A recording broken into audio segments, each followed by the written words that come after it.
Leave out about the painkiller? No, you're fine. Okay. Be who you are. Be yourself. Be myself, be myself. 3, 2.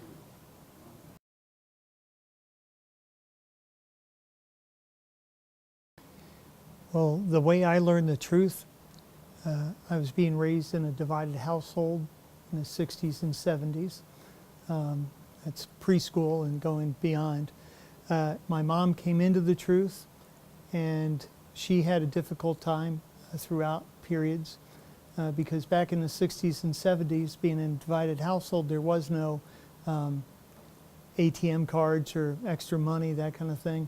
So if my father came home and he was not a believer, and he had been talking to, say, his apostate workmate, then it would be, well, give me the car keys, give me the checkbook. She would be left there high and dry, basically. There was no way to get to the meetings. There was no money to get there in any way, shape, or form. But she wouldn't let that stop her. So she would get on the phone, she would make the arrangements, somebody to come pick her up, to get out in service, to go to the meetings, to go out to the assemblies, to the conventions, and she would do that. So I saw that real putting the theocratic arrangement to the test because she was very submissive. She listened and followed direction from my dad as best she could, but if his submission then started to encroach and cross theocratic guidelines scripturally, then that would be the end of that. So I saw that that was really my initial introduction. We'll say it took me a while to get in, but that's what I saw coming in. No, unfortunately not. I have not been strong in the truth at different times. It was a trap that we saw in recent Watchtower studies that is brought out in 1 John 1:8, where it says if we make the statement that we have no sin, we're misleading ourselves, and the truth is not in us. And so that's what happened at times. There might be something going on in our congregation, and through different misconceptions that we might think, well, I've been wronged, there's been an injustice, and it's not getting corrected. So we would look at it that way and didn't wait around for Jehovah's patience to have everything worked out. So I failed to ask myself the question, would I patiently wait on Jehovah or take matters into my own hands? And one way to take matters into your own hands is not to stay around. Whereas Micah 7 verse 7 states, but as for me, I will keep on the lookout for Jehovah. I will show a waiting attitude for the God of my salvation. My God will hear me. Well, I allowed wrong actions and attitudes and opinions of others to separate me from the more important things, to separate me from the most important relationship I had, and that was Jehovah. Well, and so it was decided we left, and we left for over 5 years and stopped coming to the meetings. We did rejoin the world, but we certainly weren't in Jehovah's organization. So no, I wasn't always strong in the truth.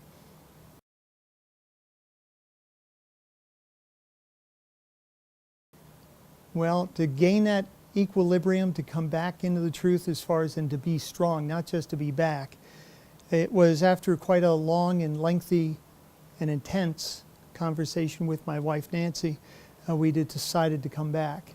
But during that conversation, when it was ended, I do remember the final statements were, fine, I'll go back, but I won't do anything. I'll go back to the meetings, and I'll listen, I'll read a scripture now and again, but that's all I'm ever going to do. So that's the attitude I had coming back in. Fortunately, it didn't stay like that. But we were going through those things, and we really looked at what else could we do, or what else shouldn't we be doing. And more important, we're going to go back. We decided we left because we didn't keep that close relationship with Jehovah. But if we're going to go back, and why do it and just be piecemealed about it? We were going to do it wholeheartedly, go back for Jehovah. So we were not going to let other people's attitudes, their opinions, or whatever they may say, or we think we've been wronged, to allow us to be drawn back out of the truth again. So we weren't going to allow that. We also put between ourselves to always be prepared, always have the intention of commenting, always participating, and always being either on time, that's something Dad always taught me, or to be early, and that is so we can talk to the brothers and sisters at an earlier time and get to know them even more. So, and if it was, say if we're out in service and the conversation's not positive, simply change it to something else. So those are things that we were really looking at. Well, the reaction to my initial diagnosis to what I was going to go through, the initial reaction was pretty good. It was very content and happy, because at that time I was on some pretty strong pain medication. So I was like, okay, let's go. You know, but as time continued to go on and that started to wear off, I saw the pain in my son's face, my wife's face, the tears that were on them. And so as time went on, those expressions then, feelings came back into more of confusion, depression, anger, waste, stress, even guilt. So all these different things were going on there. But through prayer and discussions with my family and with strong brothers at the hall, determined to turn that back to a positive viewpoint as far as a positive reaction.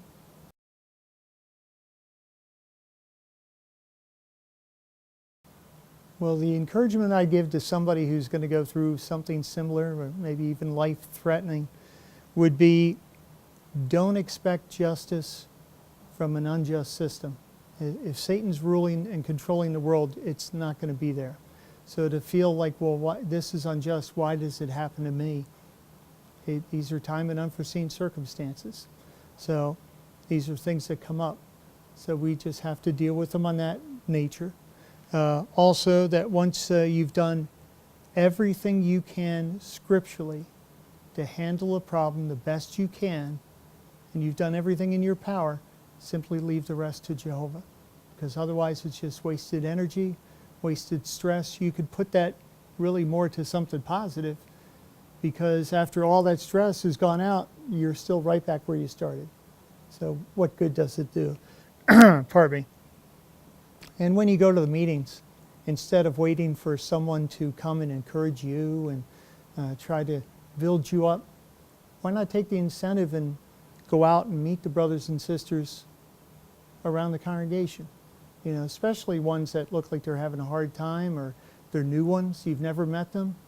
You'll find out how that really takes a lot of the focus off of your pain, and really it dissipates. It doesn't take it away, but it can really make it more able for you to deal with it.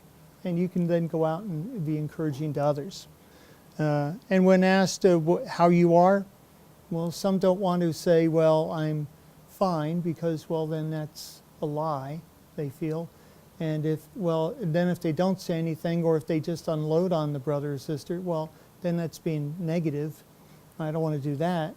So really, why not just use the phrase, well, I'm well enough to be here. You know, you're there, you're acknowledging what they've asked you, that they're showing an interest in you, which is good.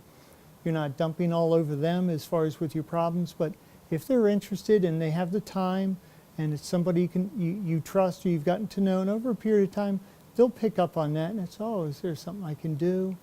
So it's just things like that, but it allows you to still be in a conversation, not cut yourself off from the other brothers and sisters.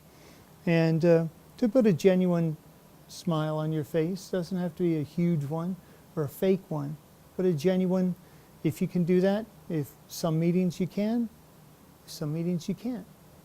But simply the thought is not to give up, you know, to keep on trying with that.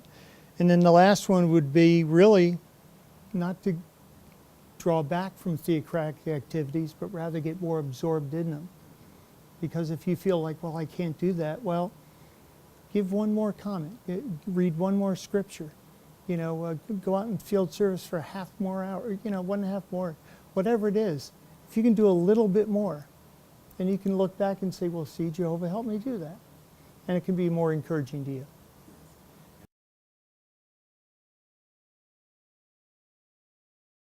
Well, it's hard to express what it would mean or what it has meant to me to pioneer with my wife for the last year.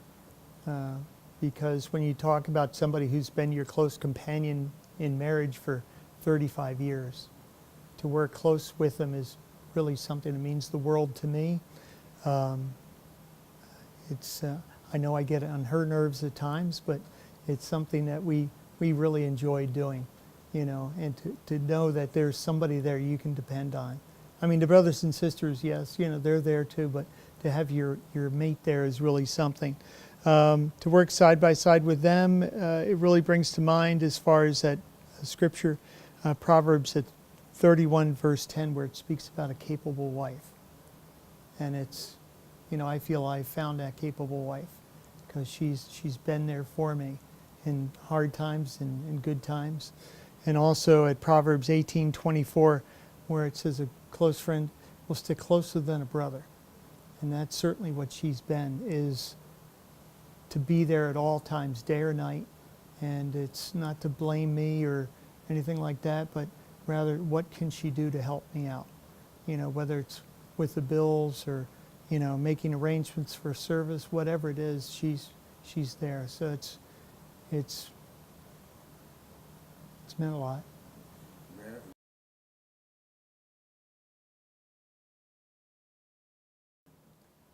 The encouragement I give to the young ones, whether they're here or even including my kids or grandchildren in the future, would be to always remember Jehovah. I love you more than life itself, you know, but if I can do that as a human, what's Jehovah capable of? And he's made all these provisions for you to be here and to have a satisfying, happy life, you know, and that's what I want for you. You know, that whether it's my kids, my grandchildren, or all the ones here in the congregation, that's my wish, is to do that. So really, my encouragement would be to draw closer to Jehovah. Maybe he hasn't been the closest to you till up to this point, but prove it for yourself. You know, go through there and do that. Study for yourself. As far as if you're, say, a little bit older and things have gone up, you know, maybe it's a point where you want to look at it as far as get to know Jehovah for yourself. Get to know Jehovah. You draw closer to him. In doing so, you draw closer to the congregation. And for those that have had maybe experiences where maybe something's gone wrong and, well, Jehovah wouldn't want me back. That's not how Jehovah feels about it. He wants you there. He will take you back. Your circumstances do not define who you are. So that we want to keep that in mind. And we have the upcoming convention. You know, it says, do not give up. So that's what better encouragement can you have, is do not give up.